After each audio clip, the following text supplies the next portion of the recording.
Pero bago tayo magpatuloy ay pakilike ang ating video. Ganun din ang subscribe button, pati na rin ang bell icon para lagi kayong updated sa mga parating ko pang mga uploads.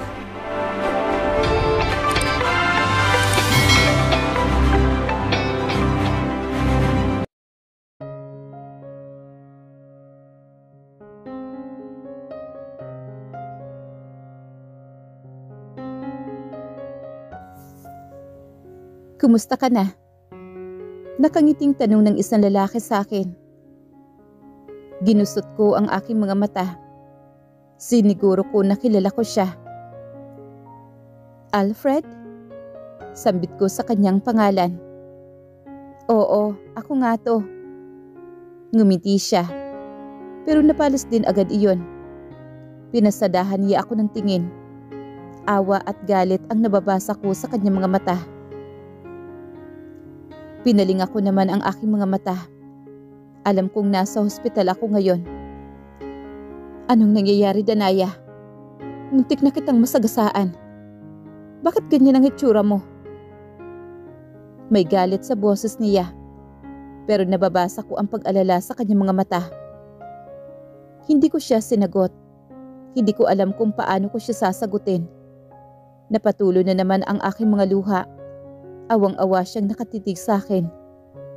Alam kong may gusto siyang sabihin, pero hindi niya alam kung papaano sasabihin. Maya't maya lang, may pumasok na isang doktor. Pinunasan ko agad ang aking mga luha. Wala namang problema sa misis mo.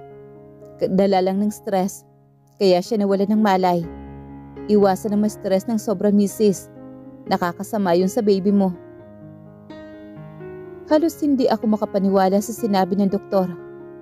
Paulit-ulit iyon sa aking isipan. Baby? Magkakaanak na kami ni Axel? Ano kaya ang gagawin ni Axel pag nalaman niyang buntis ako? May pag-asa pa kaya ako na piliin niya at hindi si Wilma? Samot-saring emosyon ang namayani sa akin ngayon at marami ding katanungan na gumugulo sa isipan ko. Nang makaalis na ang doktor, mariin na nakatingin sa akin si Alfred. Nakipagtitigan naman ako sa kanya. Saka ako napahagulhol sa pag-iyak at hindi ko matanto kung bakit ako napahagulhol. Niyakap niya ako. Iyak ako ng iyak sa balikat niya. Come on, Danaya. Sabihin mo sa akin, ano ba talaga ang problema? At bakit buntis ka? Sinong ama nang ipinagbubuntis mo? Sunod-sunod na tanong naman sa akin ni Alfred. Bumitaw na siya sa pagkakayakap niya sa akin at magkaharap na kaming dalawa ngayon. Si Axel. Tipid kong sagot naman sa kanya. Si Axel? Kunot noon na saka siya lumatay sa sobrang galit sa kanyang mga mata. You mean to say, Axel de la Cuesta? Wilma's boyfriend? Pero bakit? I mean, papaano? Halata sa kanyang mukha ang pagkalito. He is now my husband. Ani ko, hanggang sa sunod-sunod na ang pagkukwento ko sa kanya sa mga nangyayari. Hindi ko napigilan ang pagtulo ng mga luha ko pero pinunasan ko din ito. Bakit hindi mo sinabi sa akin na ikinasal na pala kayong dalawa? Tanong niya na puno ng pagdaramdam ang boses. I'm sorry, Alfred. Tangi kong nasambit sa bayo ko sa kanya. I'm sorry din. Alam ko naman na wala akong karapatan para magdamdam.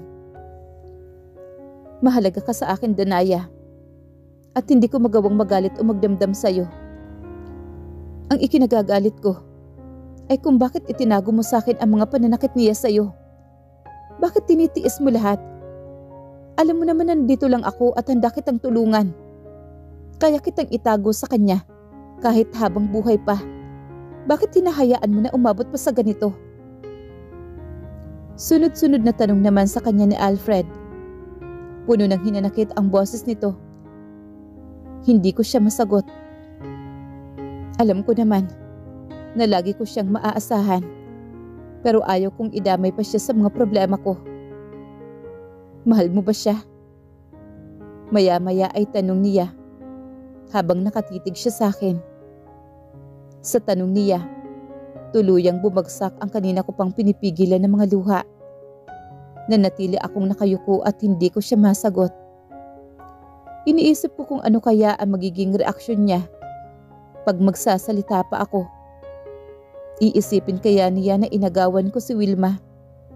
Iisipin kaya niya na isa akong masamang babae na tulad ng inaakala ni Axel sa akin? Pareho niya kaming kaibigan ni Wilma. Sino kaya ang kakampihan niya sa aming dalawa? Hindi mo na ako kailangang sagutin pa, Danaya.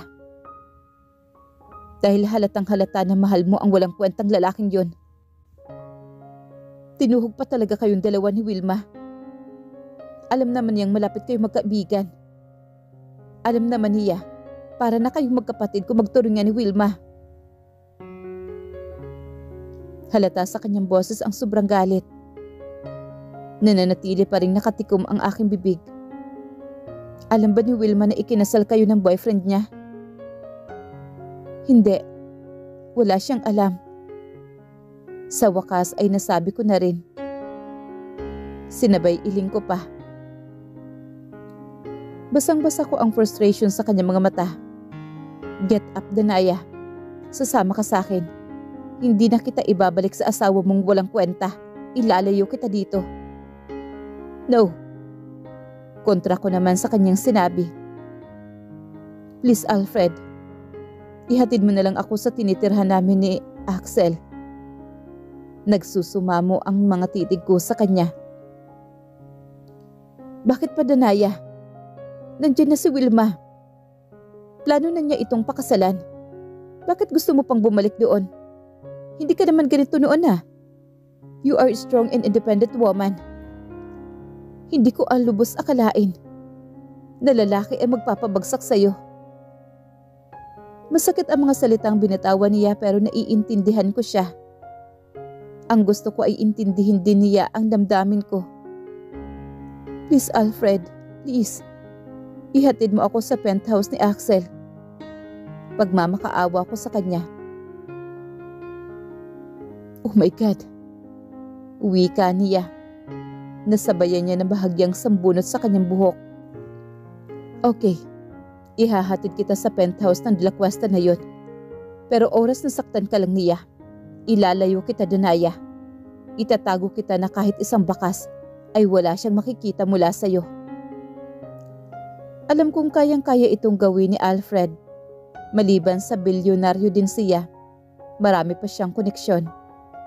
Kailangan kong makausap si Axel. Kailangan niyang malaman na magkakaanak na kami.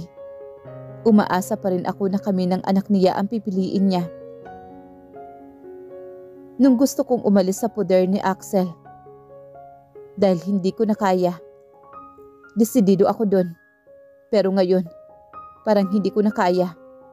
Hindi ko na kaya dahil nararanasan ko na kung paano siya pahalagahan. Nararanasan ko na ang pagiging masaya sa piling niya. At mahihirapan akong mag-move on. Baka ikamatay ko pa. Seryosong mukha naman ni Axel ang napagbuksan ko ng pintuan ng penthouse. Saan ka galing?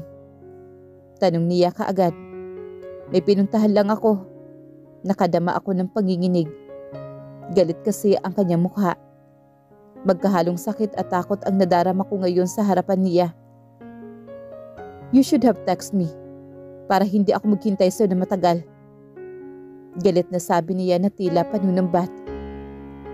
Gusto ko din sana siyang sumbatan sa lahat ng mga pasakit na pambabaliwala niya sa akin.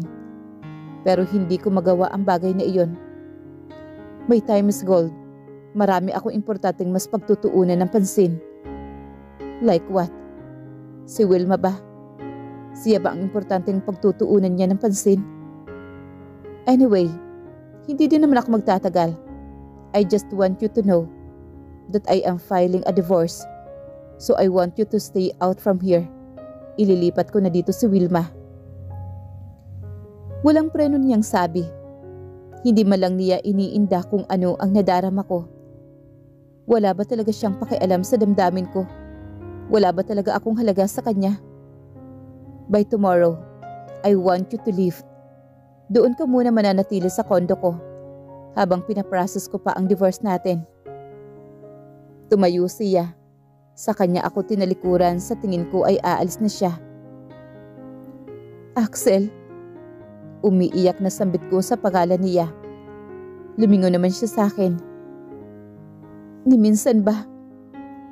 Hindi ako naging mahalaga sa iyo. Ni minsan ba? Hindi mo nadarama na minahal mo rin ako na kahit kaunti lang? Umiiyak na tanong ko. Hindi ko alam kung bakit ito ang lumalabas sa akin. Imbes na sabihin sa kanya na buntis ako. Mariin siyang tumingin sa akin.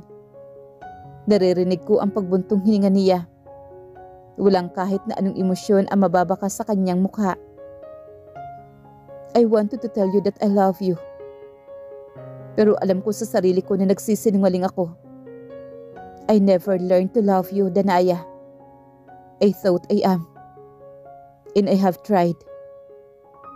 Pero nang muling makita ko si Wilma, I realized that I am still head over in love with her. She's still the one and that I always be. Huling sinabi niya sa kaniya ako tuluyang tinalikuran. Napahagulhol akong napaupo sa sahig. Ang sakit-sakit. Sana pinatay na lang niya ako. Halos mamatay sa sakit. Matapos mapirmahan niya ang divorce papers. Malaking sugat ang nabalot sa kanya. But one day, hinaplos ko ang aking hindi pa halata na tiyan. My babies are just 10 weeks old in my tummy. Yes, babies. Twin kasi ang nakita sa ultrasound ko. Double blessings ito sa akin. At masayang masaya ako. At the same time, ay natatakot din. Mag-isa lamang ako. Kakayanin ko kaya ito? Alam kong mahirap pero dapat kong kayanin para sa mga anak ko. Lakas ng loob at pananalig ang magiging sandata ko para malampasan ang kahit na anong pagsubok na darating sa buhay ko. 1 linggo na ang nakakalipas mula nang pinirmahan ko ang divorce papers namin ni Axel. Tuluyan na rin akong umalis sa puder niya. Alfred provide me a place to stay and I'm so thankful of him. Masaya ako sa isipin na sa kabila ng lahat ng pasakit na naranasan ko ngayon, ay mayroon akong kaibigan na masasandalan. I just wanted to prove the document that our divorce already granted. At alam ko naman na mangyayari talaga yon. Baka nga masyado itong minamadali ni Axel. Dahil hindi na ito makapaghintay. Napakasalan nito si Wilma. Anong gusto mong hairstyle, ma'am? Tanong sa akin ng bakla na nag-aayos sa akin ngayon. Napagpasyahan ko na pumunta sa isang salon. I decided to change my hairstyle. Ito talaga ang madalas ginagawa ng mga babaeng gusto mag-move on. Yung gaganda ako. Sagot ko naman. Napatawa naman ang bakla sa akin. Naku ma'am, naturally, kanya talagang napakaganda. May igaganda ka pa ba? Ikaw na.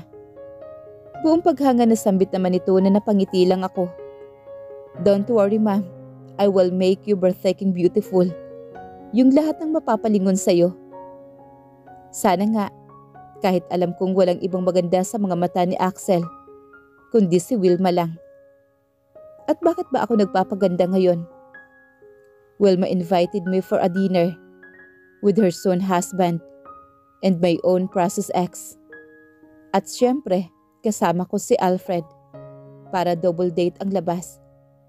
Wow! Bulalas ni Alfred. Pagkatapos akong ayusan ng baklang hairstyle and makeup artist na rin. Anong masasabi mo? You are so beautiful, Danaya, as always. Matamis lang ng ngiti ang sinagot ko sa kanya. Nakasuot ako ng chubadikon black dress. Hubog na hubog ang aking magandang katawan. Dito ako lamang kay Wilma. Masyado kasing payat si Wilma. Flat din ang kanyang dibdib. At pati na yata ang puwet pero Ganun naman siguro yung mga modelo. Maliliit ang mga katawan. Sino makapagsasabi na buntis ako? Well, wala pang umbok ang aking tiyan. Suotin mo to. Uwi ka naman ni Alfred na may ibinigay sa akin na singsing. Napakagandang diamond ring. Pero Alfred, you are going to meet your ex Danaya. The man that you love, but hurt you in return. Ipakita mo sa kanya na hindi siya kawalan sa'yo. He abandoned you just like that. Huwag mo siyang bibigyan ng kasiyahan na nasira ka niya. Gamitin mo ako. Pero Alfred, hindi ko magagawa yan sa'yo. Tanggi ko naman. I insist. Siya na ang kusang nagsuot ng singsing sa aking daliri. Sa aking daliri kung saan nakalagay roon ang singsing na ibinigay ni Axel. Gusto ko na yatang maluha sa ginawa na ito ni Alfred sa akin. Kung wala siya, hindi ko alam kung sino ang aking malalapitan. Nawala na ang aking ama at nasa malayong probinsya naman ang aking mga kamag-anak. Pumasok na kami sa kotse ni Alfred. Sports car pa ang dala niya. Kung yaman lang din ang pag-uusapan, hindi pa huhuli ang pamilya ni Alfred sa pamilya ni Axel. Parehong malakas ang dating ni na Alfred at Axel. Pero baliw itong puso ko. At si Axel pa talaga ang sinisigaw nito. Lumanghap muna ako ng maraming hangin bago kami tuluyang lumabas mula sa kotse ni Alfred. Nasa parking lot na kami ng restaurant kung saan kami iniimbita ni Wilma. Pinagbuksan ako ni Alfred ng kotse at hinawakan niya ang aking kamay nang ako ay bumaba roon. A gentleman as ever. Ganito naman siya kahit noon pa. Akala ko talaga magbabago ang maganda niyang pakikitungo sa akin nang binasted ko siya. Pero wala namang nagbago. Ikinawit niya ang kanyang kamay sa aking baywang. Sinong makapagsasabi na magkaibigan lang kaming dalawa? Nakita na namin sina Axel at Wilma. Ang lapad ng ngiti ni Wilma. Siya ang unang nakapansin sa amin. Habang si Axel naman ay busy sa kanyang cellphone. Tinapik siya ni Wilma. Mukhang ipinapaalam niya dito na dumating na kami. Napatingin naman sa bungad namin si Axel. Nababanaag sa kanyang mukha ang pagkabigla na para bang hindi niya inaasahan na makikita kami ni Alfred. Pero alam ko na umakting lang siya. Sinadya niya ito para pasakitan ako. Sinabi siguro niya kay Wilma na imbitahan ako sa dinner ngayon. Baka naman hindi niya inaasahan na may kasama ako at mukha akong masaya. Matamis akong umiting papalapit sa kanila. Hindi nakatakas sa akin ang paghagod ng tingin ni Axel sa akin at natigil ang kanyang mata sa kamay ko na nakakapit kay Alfred at sa kamay ni Alfred sa aking baywang. Napasinghap ako ng lihim na mas lalong hinapit ni Alfred ang aking katawan papalapit sa kanya. Ang tahimik naming apat habang kumakain. Magkatabi sina Axel at Wilma habang katabi ko naman si Alfred. But the worst part, kaharap ko talaga si Axel. Hindi ko itinatanggi na hanggang sa ngayon, nasasaktan pa rin ako sa ginagawa ni Axel. At mas lalo ako nasasaktan na nakita sila ni Wilma na magkasama at mukhang masaya. Pero kung katatagan lang din ang pag-uusapan, siguro mas matatag na ako ngayon. Ang ipinagbubuntis ko ang aking nagsisilbing lakas ngayon para malabanan itong hindi matinding kabiguan. Mahal na mahal ko si Axel at mahal ko pa rin siya. Hindi naman yun mawawala ka agad-agad. Napakahabang panahon ko siyang minahal, kaya hindi madali ang makalimot. Pero alam kong darating din ang araw na matatanggap ko rin na hindi na niya ako kayang mahalin. Na ginawa lamang niya akong parausan habang wala si Wilma. Alam kong balang araw, taas noo akong haharap sa kanya with a proud expression of my face. At kahit kailan, hindi na ako magkakamaling mahalin pa siya muli. Wow! May bago kang singsing? Bulalas naman ni Wilma. Nabasag ang katahimikan naming apat. Nakatingin siya sa daliri ko na may singsing. Ngumiti ako at magsasalita na sana. Pinalitan ko ng bago, yung dati. Pinalitan ko ng mas babagay sa kanya. Si Alfred na hinalikan pa ang aking daliri na may singsing. Nakatingin lang sa amin si Axel. Blanko ang ekspresyon ng mukha niya. Talaga? Bagay din naman sa kanya yung dati Wika naman ni Wilma. Kung alam lang ni Wilma kung sino ang nagbigay ng singsing na yon. Tingnan lang natin kung masabi pa niya na bagay yun sa daliri ko. My baby deserve the best. That's all, Wilma. That is fake. I changed it with a more expensive one. Wika naman ni Alfred. Tumigil naman si Axel sa pagsubo nito. Nakita ko na yung singsing na suot ni Danaya. At ang alam ko, nagkakahalaga iyon ng millions. Sadyang pinagawa at walang katulad. Mababanaag ang intensyon sa boses naman ni Axel. Saan naman kaya siya nairita? Sa sinabi ba ni Alfred na peke ang singsing na ibinigay niya? Nung sinabi kong fake, hindi ibig sabihin na peke yung singsing. I don't know, but there's something in that ring that makes this one for me is fake. Ngumisi naman si Alfred. Hindi na nagkomento pa si Axel. Pero parang banas na banas ang mukha niya. Natamaan siguro siya sa sinabi ni Alfred. Totoo naman ang sinabi ni Alfred. Kahit gaano pa kamahal yung singsing na ibinigay niya, peke pa rin yun. Ibinigay niya sa akin ang mamahaling singsing na yon na walang halong pag-ibig para sa akin. Namayani na naman ang katahimikan hanggang sa binasag na naman uli iyon ni Wilma. By the way, huwag kayong mawawala sa kasal namin ni Axel ha. It will become a wedding of the year. Napag-usapan na namin together with his parents ang iba pang mga detalye. Kaplastikan akong sasabihin ko ngayon na hindi nakakaiyak ang kanyang sinabi. Pero pinigil ko ang aking sarili na tuluyang maiyak. Siguro masayang masaya ang mga magulang ni Axel na maghihiwalay na kami ng kanilang anak. Halata naman. Wedding of the year pa ha. Malayong malayo sa sekretong kasal namin ni Axel. Na ni isa man sa kanyang kapamilya ay walang dumalo. Napatingin si Axel sa akin, siguro hinihintay niya na maiyak ako sa sinabi ni Wilma. Pero hindi ko ginawa iyon. Nasaktan ako pero alam ko nang ibababa ang aking sarili. Maraming beses ko nang ginawa yun para sa kanya. Pero maraming beses din akong nireject. Maraming beses niyang ipinamukha sa akin na wala ako kahit isang katiting na halaga sa kanya. Pinilit kong ngumiti ng matamis sa kanilang dalawa. Congratulations sa inyong dalawa. Matagal na ninyong pinapangarap ang makasal. Sa wakas natupad na rin. Sana hindi ako nagtonong bitter. Hinawakan ni Alfred ang aking kamay. Sa kanya ito hinalikan. Sinakyan ko ang drama naman ni Alfred. Matamis akong bumaling sa kanya. Matamis kaming ngumiti sa isa't isa. I'm sorry, Wilma. We wanted to attend your wedding, but we also have a wedding to prepare. May hinihintay lang si Danaya na matapos. Saka kami pupunta sa New York para sa kasal namin doon. My family are so excited to finally meet her.